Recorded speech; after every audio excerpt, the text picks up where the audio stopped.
Hello and welcome, folks. Today we have a very interesting guest for you. It is my distinct pleasure to introduce you to Antonin Artaud.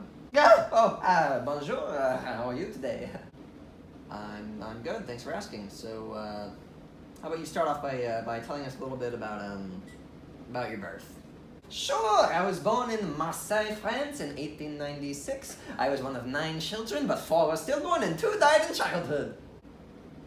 Oh, I'm sorry, but I made it out. Well, kind of. I was prescribed with meningitis at the age of 5, and the doctor prescribed me opium, and I survived. Wait, he prescribed you opium? Oh, oui? That's kind of a weird thing to prescribe. Yes, well, the meningitis affected my health for the rest of my days. I was a very depressed teenager and suffered many nervous breakdowns. You see, the opium also gave me a lifelong addiction to it and other drugs.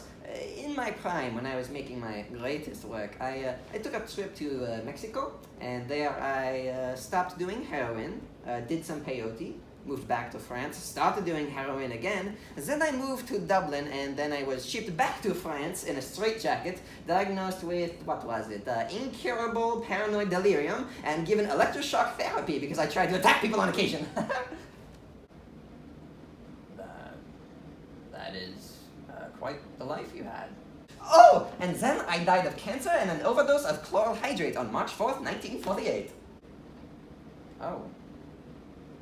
I'm very sorry to hear that. It happens.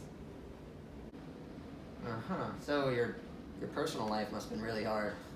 Yes, I never really had one. I despise sex. Oh? You see, it is quite hard to find love or settle down when one is unsure of even their own identity. Wow, that is quite sad and also weirdly deep.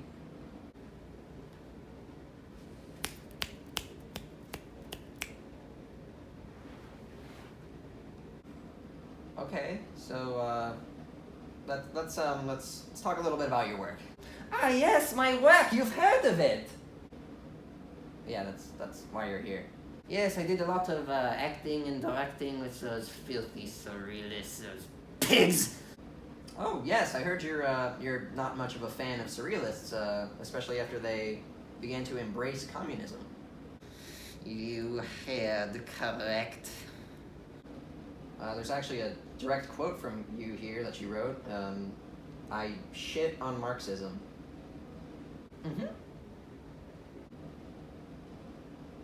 Right. And after that? Yes, well, that is when I began to do things more on my own, by my own rules. I created a manifesto of sorts. Oh, yes, the theater of cruelty. Correct! You see, I was inspired by a Bolognese dance I saw at the Paris Colonial Exposition. Mm-hmm.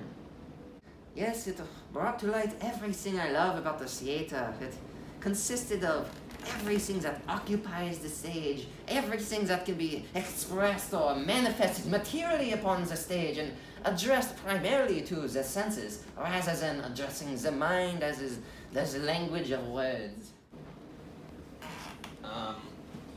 So it says here you want to return theater to its original destiny? Yes, you see, theater no longer reflected life and the absurdities that takes place in our everyday world.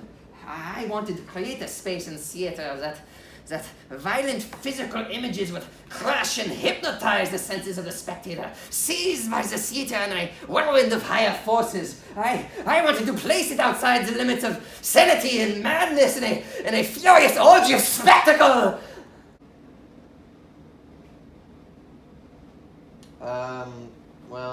Looks like that's all we have time for today. Oh, and don't forget to check out my play, A Spurt of Blood, where 2 stars collide in it and start raining down limbs, and scorpions start climbing out of a wet nurse's vagina. Okay, thank you. I'm Max, that's Artaud. This has been an eye-opening experience, to say the least. Good night, everybody.